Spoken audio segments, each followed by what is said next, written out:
Bismillahirrahmanirrahim. Assalamualaikum warahmatullahi wabarakatuh. Hai anak soleh dan soleha ustazah.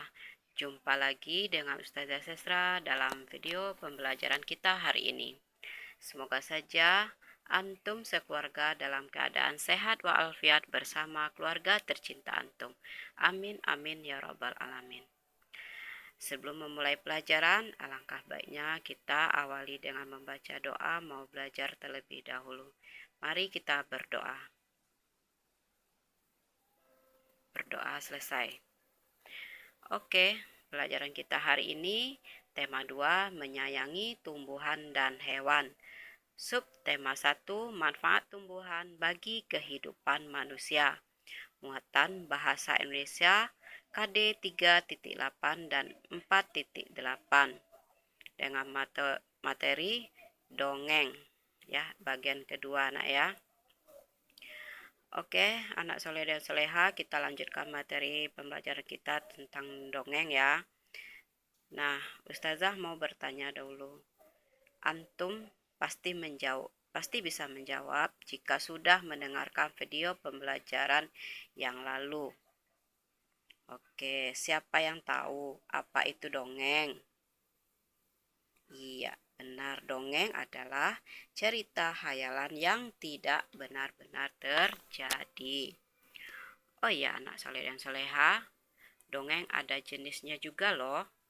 Nah, jenis-jenis dongeng diantaranya adalah yang pertama, mite, yaitu dongeng dengan latar belakang sejarah yang mengandung hal-hal ajaib dan dianggap suci.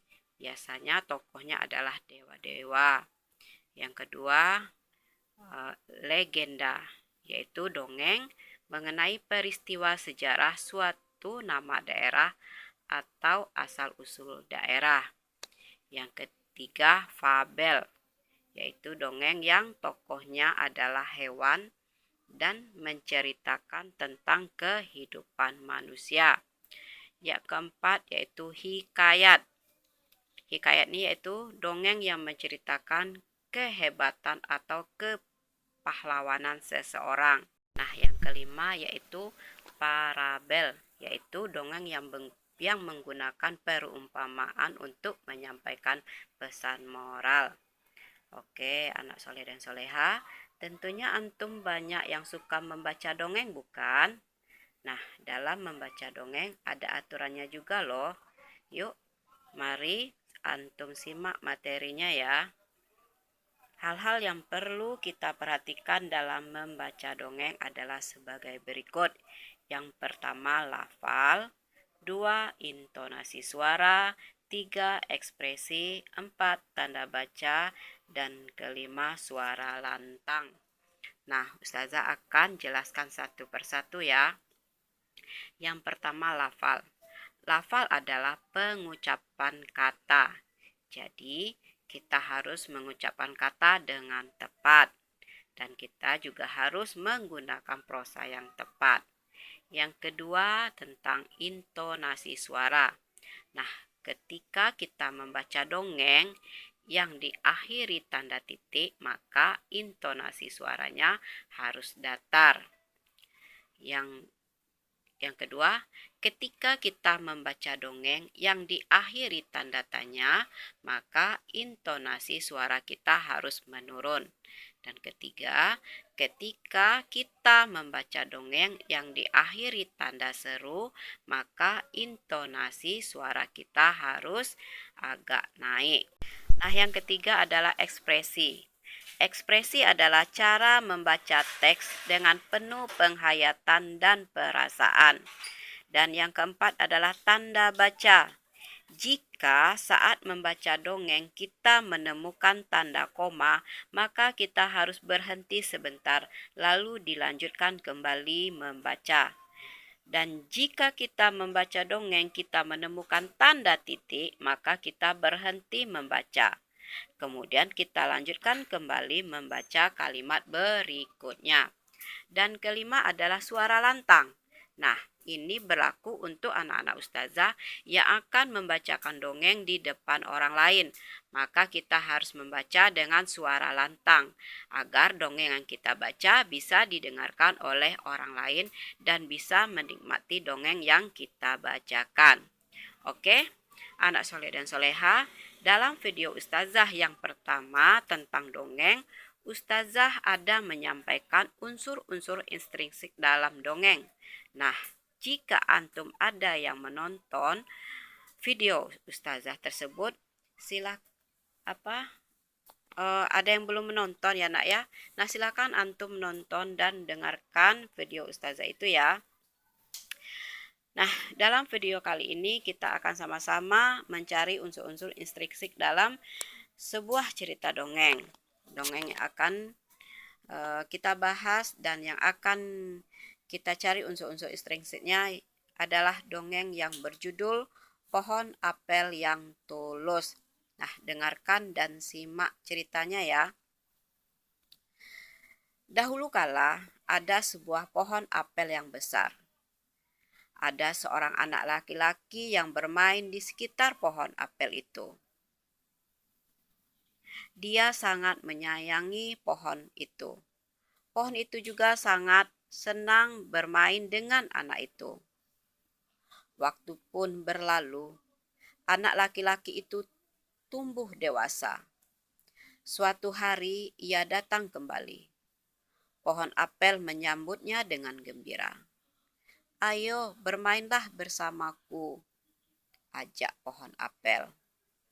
"Oh, aku tak ada waktu untuk bermain. Aku membutuhkan rumah untuk tempat tinggalku. Bisakah kamu membantuku?" kata si anak laki-laki. "Kamu boleh menebang semua cabang-cabangku. Ini untuk membangun rumahmu," kata si pohon apel.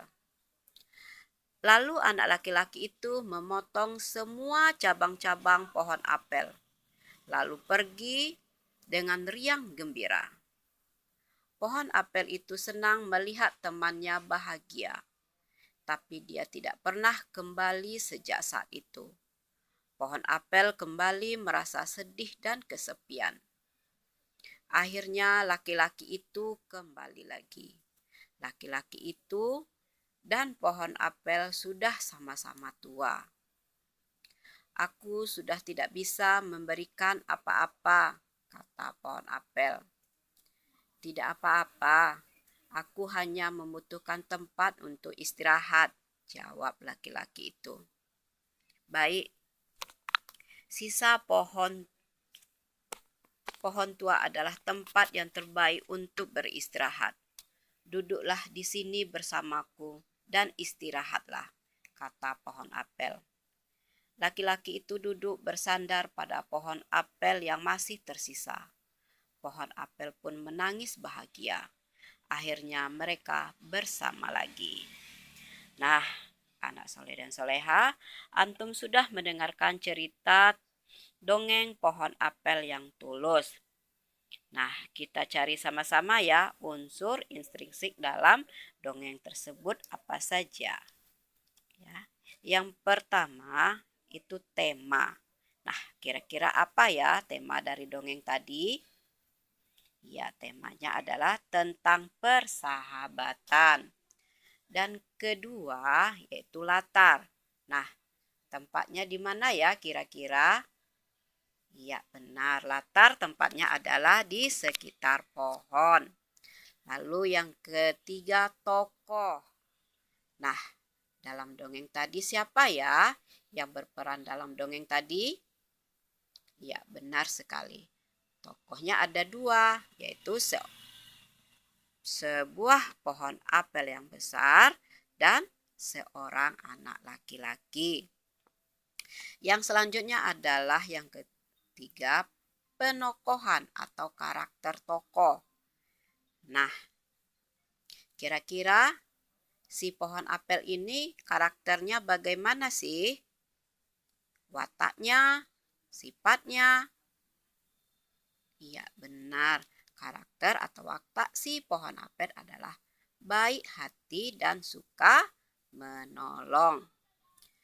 Selanjutnya yang keempat, yaitu amanat atau pesan moral. Nah, kira-kira dongeng tadi ada pesan moralnya nggak sih? Ada hikmahnya nggak? Ada amanat atau pesan moralnya nggak ya? Iya, pesan moral dari dongeng tersebut adalah kita harus berbuat baik kepada siapapun, khususnya teman kita, karena pada suatu saat kita pasti membutuhkan pertolongan dari teman kita tersebut. Oke, anak soleh dan soleha, paham ya? Nah, anak soleh dan soleha, sampai di sini dulu pelajaran kita hari ini ya. Semoga saja apa yang telah Ustazah sampaikan tadi dapat antum pahami dan dapat antum praktekkan pesan-pesan moral dari cerita-cerita dongeng yang antum baca. Ustazah mohon maaf bila tadi Ustazah ada salah-salah kata atau salah pengucapan. Wabillahi taufik wal hidayah. Wassalamualaikum warahmatullahi wabarakatuh.